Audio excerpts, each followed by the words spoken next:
Hello, everyone. Great to see you. My name is Mary Demo. I'm a general partner with Nandara Ventures. We are a new venture capital fund focused on sustainable agriculture and investing across Canada in 5 major verticals. So that's human health, plant sciences, biomaterials, as well as animal health and waste and water treatment.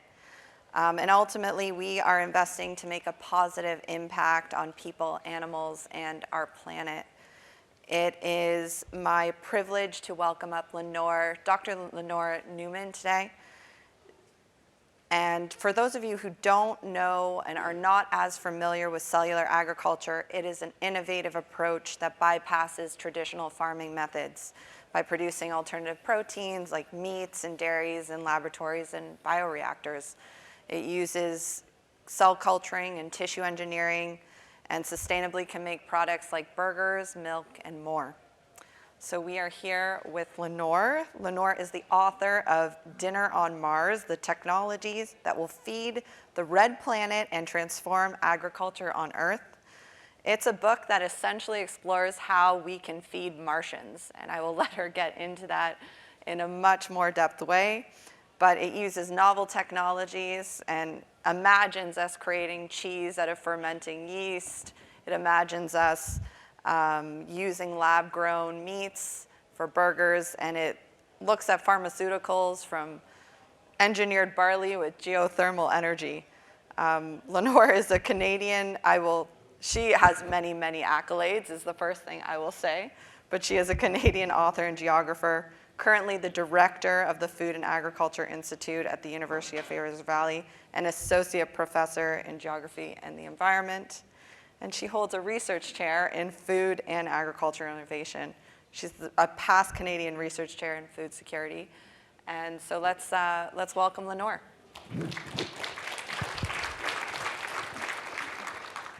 Lenore, can we jump right in? What is a culinary geographer? Yeah, well, that's a great question. And what I would say is consider geography to be like a pirate town of old, like in the Caribbean.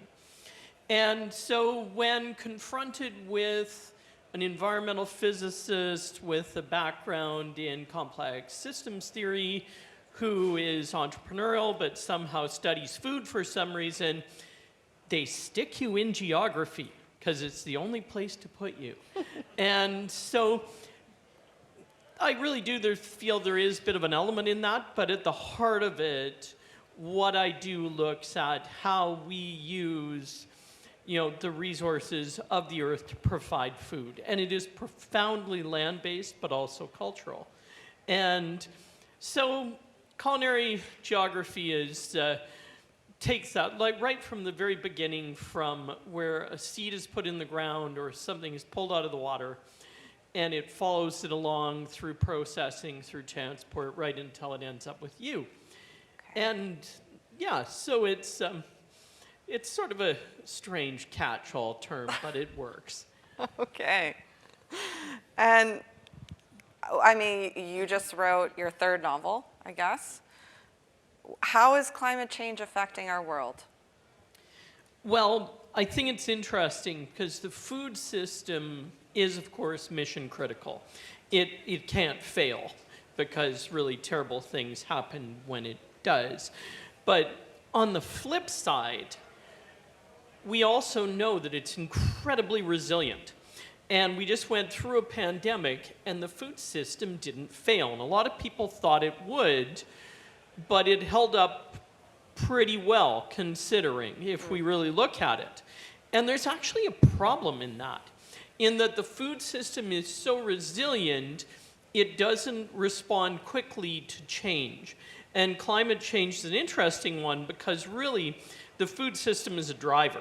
And we need to get that in our head, that it's not that the food system is going to break. By the time we get to the food system breaking, we're in real trouble. We're basically done. But in the meantime, food system drives about 20-25% of greenhouse gases, including almost all the methane, which is a real problem for us. And it also occupies 40% of the Earth's non-glaciated land surface. And that's a number that keeps me up at night. So the food system eats biodiversity, and there's no price on that. And so as we need to adapt to climate change, we tend to take more primary forests, turn it into more farmland to very inefficiently produce food. And basically what was said before is absolutely right. The food system is the keystone to climate change. And it's a real problem area for us.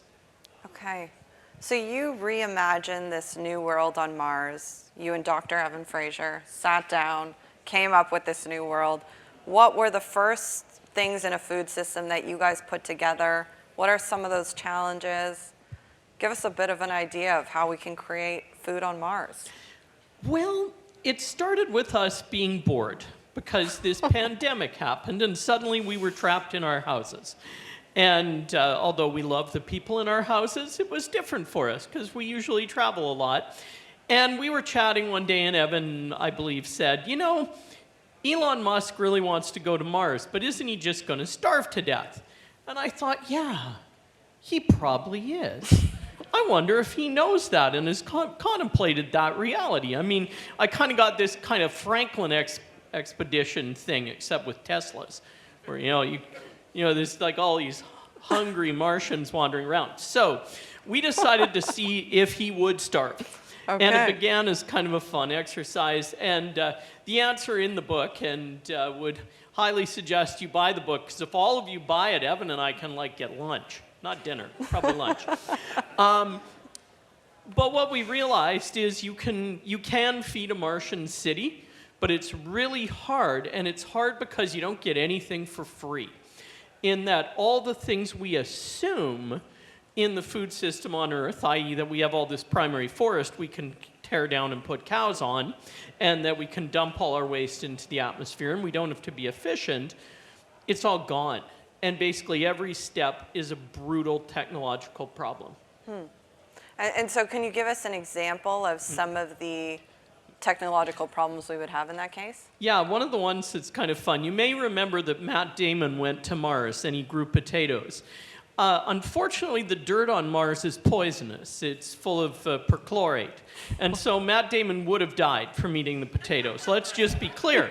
And the step that he needed was you actually have to grow cyanobacteria, blue-green algae, in the soil to take out the perchlorate and deactivate it. Weirdly, the algae is also poisonous, but at the end you get all this biomass that then you can use to grow potatoes in the new dirt. And you also can take all the biomass you're getting and feed it in for precision fermentation and salag. One of the other things we realized immediately that is directly related to new school foods, and of course the general topic, there won't be animal agriculture on Mars, not anytime in the next many centuries, because it's too inefficient. Right. And what that tells us, so if you take a cow and it's about 4% efficient, 5% efficient, maybe, and you look at that and you're like, okay, well that won't work on Mars because I can't grow the feedstock to feed the cow. I'm way better off eating the feedstock. On Earth, you get a freebie. And you're like, well, okay, I'm just going to let the cow graze on grass. That works fine. But what we've done is, of course, accepted that huge inefficiency, and that's why the cow, one species that we developed, is one of the greatest carbon problems. And the dairy industry is higher than aviation. Wow. And that keeps me up at night. And it particularly keeps me up at night because, as some of you know, it was in The Guardian this morning, I believe, the meat and dairy industry are going to be at COP telling everyone, hey, no, it's fine. It's totally fine. It's not totally fine. And that's one of the lessons when you're trying to work on Mars. You're like, wait, how does this work on Earth? And the answer, it doesn't. It just fails really slowly in a terrible way. So, I mean, we can see a real problem here. How do we get consumers here on Earth, before we even think about our Martian friends, to adopt these new foods? Weirdly enough, and one of the benefits of being able to think on a long time frame, I don't worry about it too much. And we get the audience participation part here. Don't worry, it's not hard. And you won't have to say anything, because I know you all hate that. Can everyone put up their hand if you ate a chicken this week? Yeah, okay. Now, aside from turkey, because that's cheating because of time of year, did anyone eat a different bird other than a chicken this week? Anyone? A couple. Aren't you cosmopolitan? What did you eat? I had duck. You had duck. Okay, did anyone eat anything that wasn't a turkey, chicken, or duck? Where are you? What are you doing? What did you eat? Wow. Okay, we're not going any further because I don't want to know anything more about you, but you will notice something there. 120 years ago, almost no one ate chickens. I know that sounds insane, but it's true. They were mainly kept as dooryard animals for eggs. People ate wild game birds. If you went into the gray markets of North America, you would buy a swan for dinner, or a duck, or like a crane or something. I don't even know how you cook those. They're mostly neck. But we don't eat those anymore, and we're not going to eat a crane. We think it's kind of weird because we've adopted. And we see that. Now, my group does. I don't just sit around making jokes about food. Well, actually, I almost do. Don't tell the government that's my job. My team, who's a little more serious, does work on adoption. Young people are all in on cell ag. They're going to try it. They're going to love it. They're really keen. Some demographics, not so much. It skews by gender, it skews by age, it skews by where you are in the world. Europeans, a little more hesitant because of cultural reasons. Yeah. But eventually technology wins, always. And I will remind everyone in the room that when we started making ice using ammonia, rather than cutting it out of lakes full of cholera, and just think about that. There was a cholera season in North America because all the lakes were full of cholera that froze into the ice. You put it in your ice box, it dripped down on your food. Not good tech. When we started making safe ice, there were screeds of newspaper articles funded by the major ice companies that harvested wild ice saying it wasn't safe. So, you know, things do change with time. Oh, were we not making acetaminophen from willow trees at one point? It's not sustainable either. So, great. That was very insightful. Now I'm more interested, given the food question, what is the most interesting future food you've tried? Oh, okay. And so for those worried about safety, I'm a data point. I'm still alive. And I've eaten some pretty weird stuff. Okay. You know, and a few people in this room may be weirder.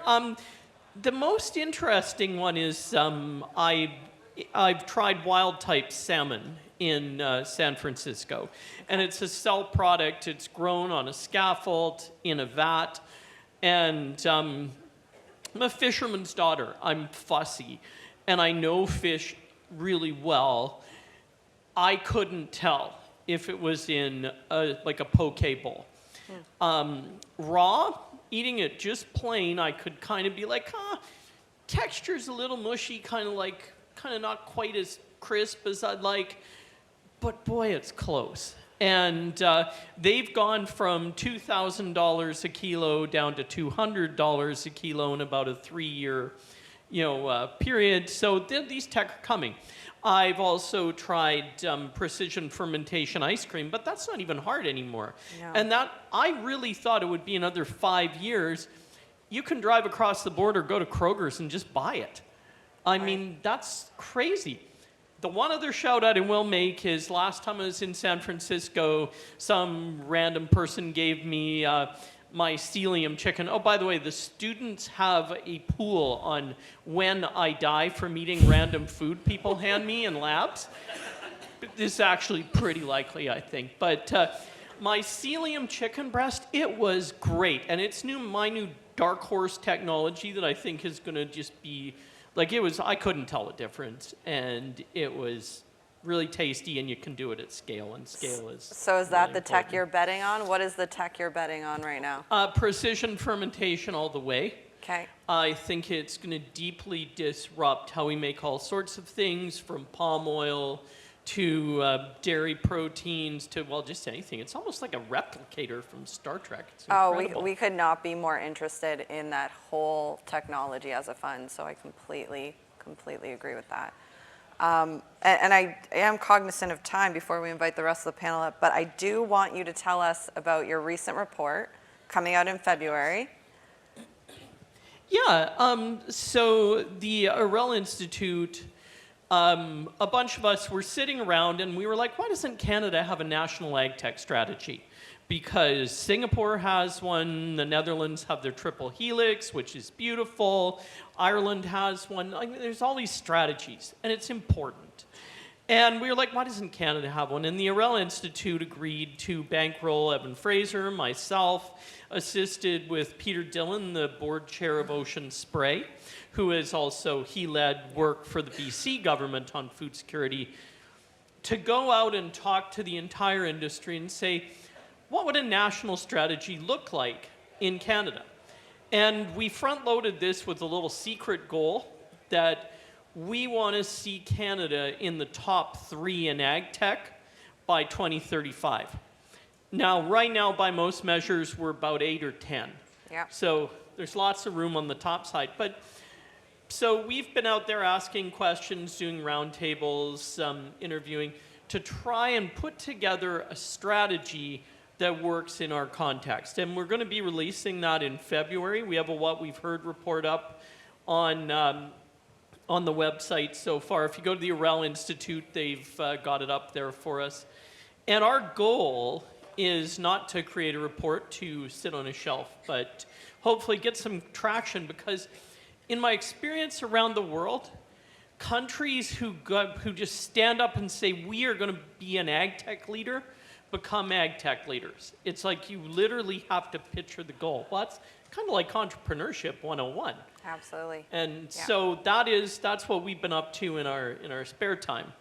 Yeah, and I was privileged to be able to sit in on one of these sessions from a multi-stakeholder group. I do recommend everyone in the audience has a chance to look through this report.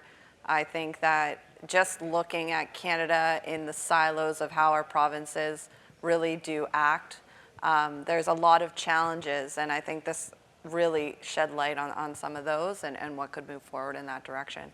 So I do want to thank Lenore, and please give her a round of applause. I think that was incredibly insightful. I will now love the rest of the panel to come up, and we will be speaking about alternative proteins and cellular agriculture as a whole.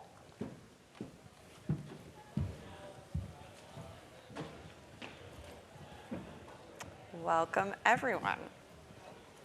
Okay, and maybe I will get the panel to introduce themselves to you guys. For those of you that have just joined us in this talk, I'm Mary Demo. I am a general partner at Nadara Ventures, a seed to Series A agricultural biotechnology fund. And I'll get John to start us off from intros. Hi, everyone. My name is John, and I'm one of the co-founders of BioFect Innovations. So we are a synthetic biology company based in Toronto, Canada, developing a microbial platform to create food ingredients at scale through precision fermentation. And one of the first ingredients we're actually creating is a protein sweetener that's 2,000 times sweeter than sugar and actually has a sugar-like taste without the issues that you have with chemical sweeteners. So it gets digested fully, and we think this is going to be the sweetener to replace the chemical-based sweeteners created through precision fermentation. Thank you. Hi everyone, I'm Elaine Corbett. I'm Director of Strategic Partnerships at Ontario Genomics. I already introduced ourselves a few minutes ago, so I'm going to pass to Emily. Hi everyone, I'm Emily, and I'm the co-founder and CEO of Genuine Taste, and we're a cultivated fat startup, so we're creating real animal fat using synthetic biology, and our fat will improve the taste, texture, and nutrition of alternative meat. Okay, and you just heard Lenore, but Lenore is our all-encompassing culinary geographer. So here we go. Let's start off with Elaine. What is happening globally in biotech right now in cellular agriculture in terms of investment, regulation, everything that is in the OGI report? I can't talk about everything that's happening because there's a lot happening globally, has been for several years. It is a relatively new industry, but it is, right now it's concentrated in a few key geographic areas: Netherlands, Singapore, California Bay Area.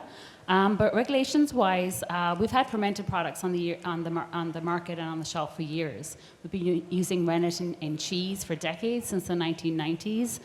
We have the Impossible Burger here in Canada. Their heme gives the flavor to the burger. In the US, there's eggs and dairy products that Lenore kind of talked about. But Singapore was the first country to grant regulatory approval to cultivated chicken a couple of years back, really driven by their strategic initiative 30 by 30, where they want to produce 30% of their nutritional requirements for the country by 2030. The US, more recently, a few months ago, the USDA and FDA approved cultivated chicken for a few different companies, so now national sales and commercialization is allowed there. But really, this has been backed by a lot of investment by the US government for years in companies, in synthetic biology. The Biden administration just put out a new order on biotech and biomanufacturing. They're going to be investing close to $1 billion across health, food, and clean tech. But I think, investment-wise in this space, there's been over $10 billion invested or more across companies. There's over 400 companies right now, I think, around the world. Mostly VCs at the beginning, Maple Leaf Foods, Canadian Pension Plan Investment Board, Ontario Teachers Pension Plan. But more recently, a lot of governments have been coming to the table. The Netherlands, for example, just last year announced 60 million euros to create a consortium around a cellular agriculture ecosystem. The UK, more recently, 15 million pounds towards alternative proteins. Just a couple of weeks ago, Germany are now investing 38 million euros towards fermented, plant-based, and cultivated proteins. But I will say that not all countries feel the same. There has been a new law just passed in Italy last week where they're going to be banning cultivated meat and restricted labeling on plant-based products. So you can't say salami, you can't say steak, things like that. A heavy fine in place for those that do. We don't know yet how that will play out in the European Union. They haven't, the EU haven't given cultivated meat the green light yet, so it could be challenged by the European Commission down the road, because they do allow free trade between all these states, but we'll see what happens. Okay, and to Lenore's point in our previous discussion, parts of Europe are having a hard time uptaking this type of technology, particularly probably the Mediterranean. Do you expect that could be translated to other groups in the Mediterranean for a potential ban, or? I don't know. I haven't heard anything about that, so I don't know. Yeah. I think it's they were trying to protect their traditional sector, their heritage. But I think there's room for both. That's what we heard very much from the 65 plus stakeholders when we did the report with Lenore. Yeah. There's room for different kinds of products out there, and to be able to produce the food we need for the world population we're going to have, we're going to need different technologies and tools. Okay. And I guess maybe I'll take a quick pause right now to ask the room whether or not they would have cultivated meat, or whether or not it's up here right now. So, would you be willing to replace meat in your diet with cultured alternatives? We're going to have our discussion, and maybe we'll change your mind. Maybe we won't. Maybe we'll change your mind the other way. You might be falling in line with Italy at the end of this. We hope not, because this is what a sustainable future looks like. Okay. This is...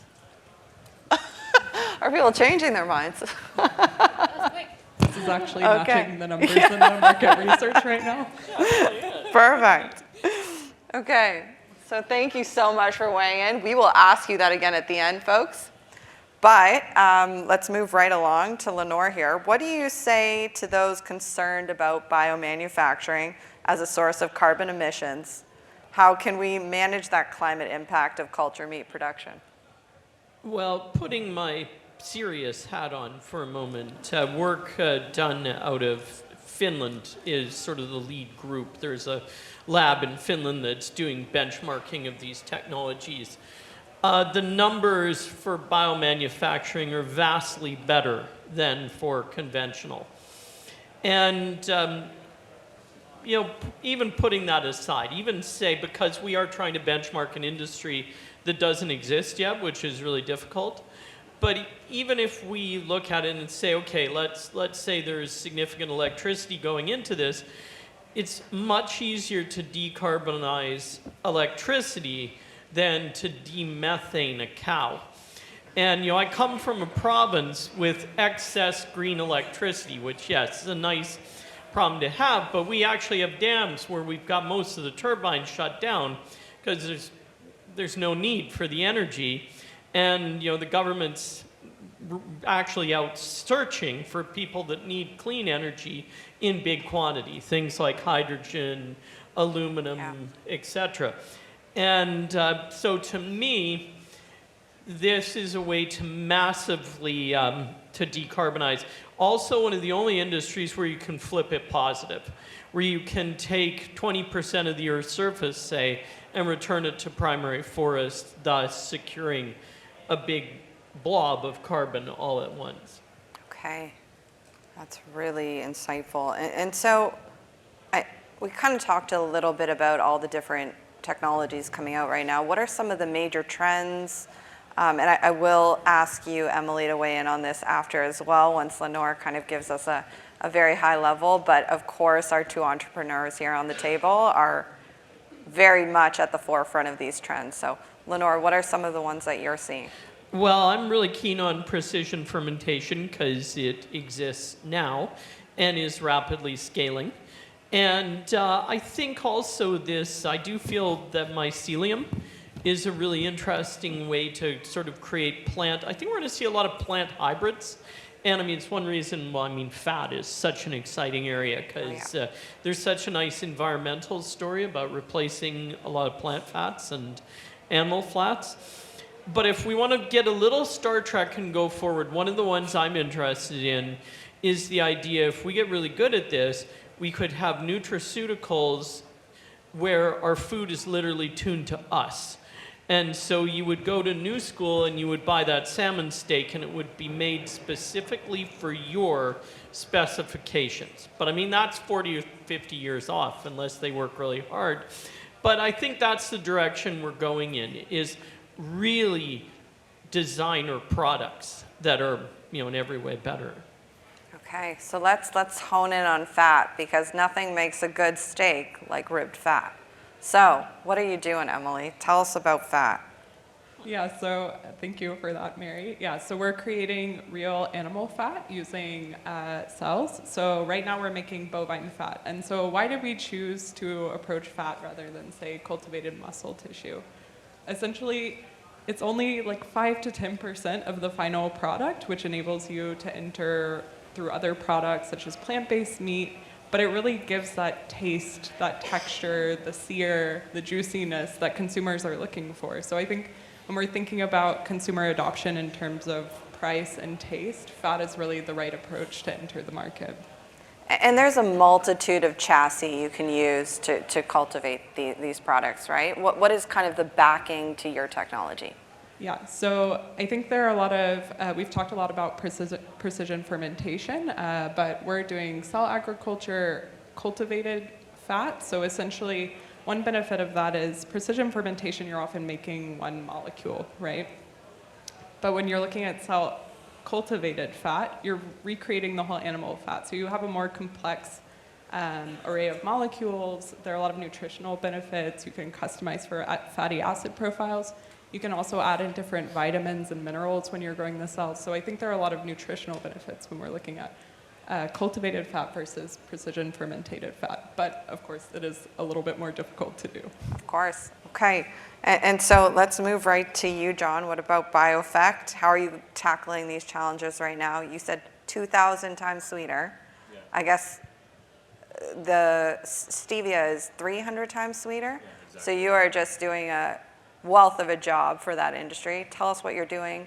Tell us some of the challenges. Go ahead. Yeah, absolutely. So like I mentioned, we are creating a protein sweetener that's 2,000 times sweeter than sugar, and we're doing that through precision fermentation. I think the biggest challenge for actually scaling up processes involved in precision fermentation is really trying to understand the cost of production.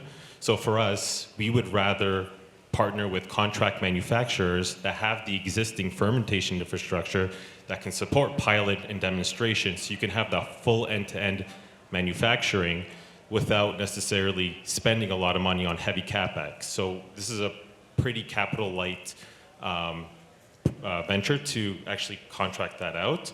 And this will enable us to actually get to scale a lot faster, get to market faster, and submit our regulatory, which is probably the biggest hurdle for precision fermentation. So leveraging those existing contract manufacturers would enable the bio-based industry in Canada to propel. So I think what Ontario Genomics has been doing with cultivated bee to get fermentation capacity online. There's several other contract manufacturers such as Solar Biotech doing a great job, but I think there needs to be more to really push that industry forward.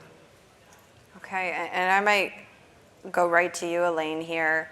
What are some of the largest challenges and most difficult technical stages when it comes to scaling up production this way? I think there's a lot of things. There's business and technical. Funding is needed, expertise and know-how, talent, access to infrastructure, access to lots of infrastructure.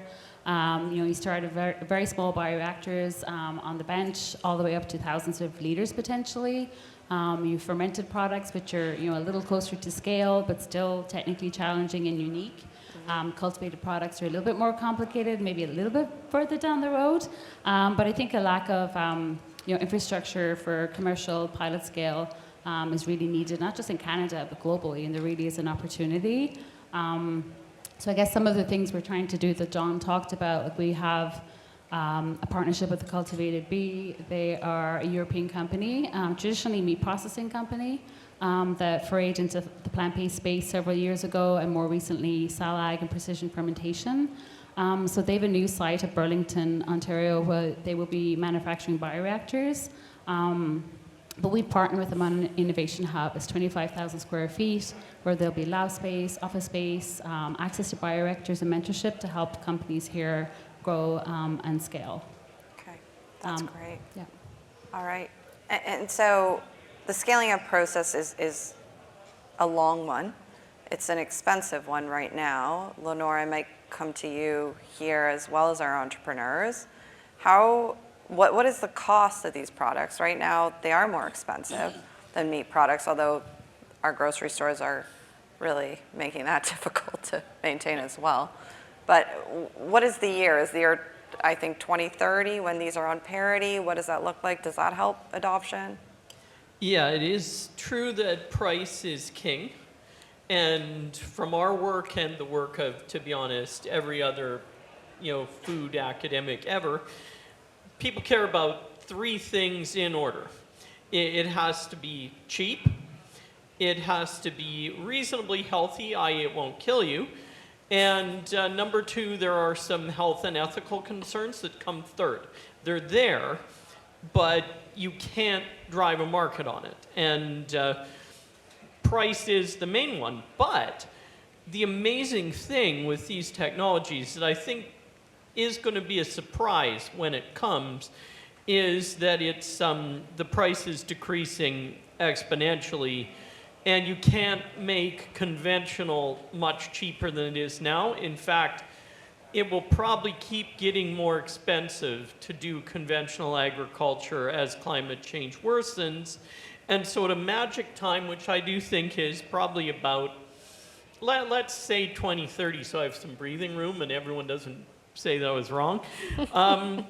Probably before 2030, we'll reach the point where a pound of ground beef from a cow is at parity with a pound of ground beef produced. And once that happens, the entire market changes. And it's going to be really interesting. Okay, so in that case, we're looking at two very similar products on a shelf, come from different places. How do you guys, as these entrepreneurs, stay shelf competitive? Because now your consumer's looking at the same price. What are you guys doing? Let's start with you, Emily. Sorry, to make sure I understand, are you saying how do we stay competitive once we reach price parity? That's it. Okay. Yeah. I think for us, our product has a lot of benefits, not just from the sustainability angle, but also from the nutritional angle, like I mentioned. So in a lot of market research, we're looking at, say, 80% of people are willing to try this product. And they're looking at 50% conventional meat, 50% cultivated when they're thinking about their future diet in 2030. And why do they pick alternatives? It's often for nutrition and sustainability. So a lot of meat and fat has a lot of saturated fats, whereas if you're looking at cultivated products, you have the potential to kind of grow the cells in order to increase the unsaturated fat content, which is much healthier. And in this case, would it be polyunsaturated for your product on a shelf? Yeah, exactly. Okay. So we're thinking like omega-3s, things like that. Okay, awesome. And John? Yeah, so I'm going to answer this a bit differently. So for us, the biggest cost driver to create an ingredient through precision fermentation is the production. So for example, if you want to make commodity protein ingredients like dairy proteins, you need your cost to be about $10 to $20 per kilo, sometimes even less, for you even to be price competitive. So for us, we're approaching it from what are the current unit economics of fermentation right now at contract manufacturers, and work backwards in trying to figure out what ingredients that we could make that can hit the market at a cost competitive manner and actually has value for the consumer. So for us, we decided to make this protein sweetener. Because it's 2,000 times sweeter, you need a few milligrams in a given beverage to actually match the same sweetness as sugar. So that way you're using less for a lot more. We're able to be price competitive. And because, with the current outlook with the chemical sweeteners, we believe this protein sweetener has the full digestibility like a normal protein would, has the sweetness that people crave, but without having the negative side effects. So we feel that starting off with the high value ingredient, then working your way down, then you can branch out and do the commodity ingredients once you generate revenue and profitability. So that's how we're approaching it in order to get to the market and eventually do those commodity proteins. Great. And so we do have some startups in the audience right now, and I'll maybe answer this from the investor perspective as well, but John and Emily, I'm going to ask you guys to weigh in on this here. For startups working in the space right now, what advice do you have in approaching investors? I can start. Yeah, so I think if you're specifically within the biotech and food tech space, so important to get plugged into the ecosystem. There's a lot of existing infrastructure or up-and-coming infrastructure that you can use to be capital light while we're waiting to reach things like price parity. And just a second recommendation, I highly recommend talking to other founders who are maybe one step ahead of you, because that's how you'll learn the shortcuts. They've been the biggest help for us as we've grown as a company. Yeah, and I think if you want to attract investors, I think you really need to focus on your value proposition, ensure what you're doing has product market fit, really understanding your technology in terms of its scalability, and understanding your unit economics. I think that way you can have a very productive conversations with investors. To actually get in front of investors, what really worked for us is attending a lot of networking events, joining accelerators and incubators, many of them in parallel, so you can actually be exposed and build out your network. So I feel like those things are what really helped us, and that's the biggest thing for me. Yeah. Yeah, I would completely agree with all of that. To the entrepreneurs out here, if you are approaching venture capitalists, angel investors, be sure to be very, very clear what your technology differentiation is. There is a lot of meat in this space, and I really forgive the pun, but it is true. There are many, many companies coming up with these burgeoning technologies. So you approaching a venture capitalist saying that you have a fermentation technology, you've got to be a little bit more specific. Come really, really armed with your patents, with your trade secrets, your differentiators in that way, your unit economics. We want to see that price parity that we spoke about before, and we want to see you as a team about your passion in that sector, particularly if it's an early stage investment. So thank you to you both. I completely agree with everything you just said there. And I will now kind of ask the entire panel a question. If you could take one practice in cellular agriculture from around the world, we have a very well-traveled panel right now, where would it be and what would it be? And I will start with John. Yeah, so I just came back from Belgium, and I think what they're doing there is very interesting. So what they have is universities that are meant to actually commercialize biotechnology products and different things. So it's not meant for academic research. So it's meant strictly for commercialization purposes. So the researchers at university will develop the IP, and companies will come in and commercialize that. That way you can actually get to what you're building a lot faster in terms of getting to market. So, and if you think about it, most of the IP is usually spinned off from universities. So it's either graduates who are currently universities or PhDs or master's students who actually graduate the university. So if we can position those future entrepreneurs to actually start developing and thinking about applied research in a more concise manner, as opposed to having only academic research and just publishing, I think that way you can actually really build out the ecosystem of entrepreneurship in the space. That's awesome. Elaine?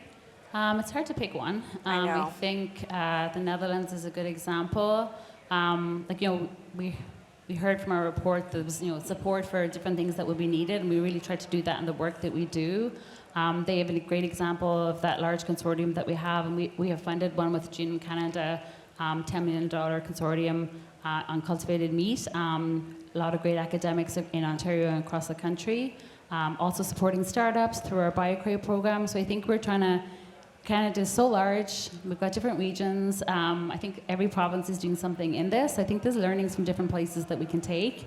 But I think one of the things we heard during fireside report consultation was the need for a national vision and strategy, and how do you bring such a big country with different regions together to really be a leader in this space, because I think we have a great opportunity. I completely agree. Emily?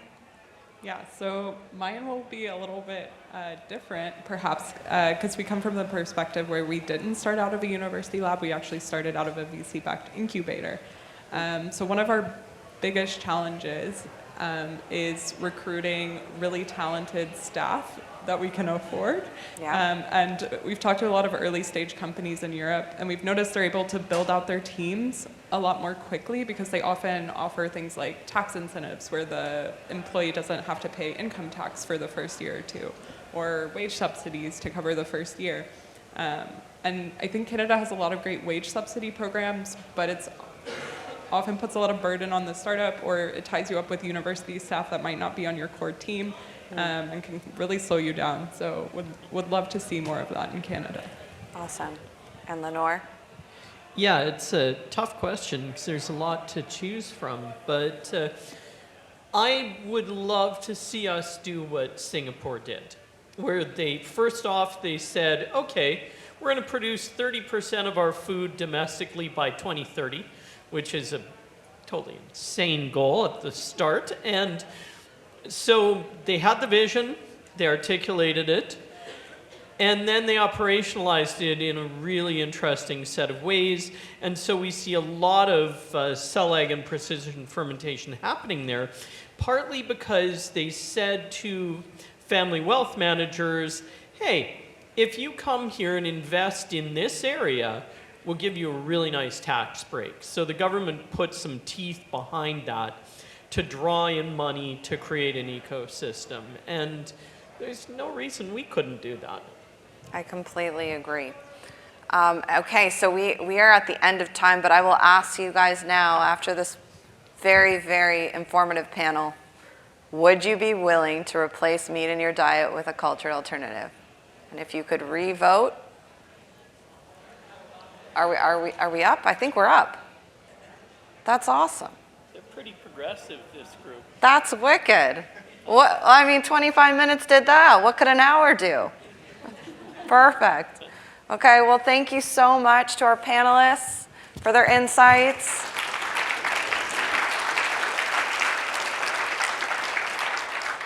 And I will hand it back to Tyler.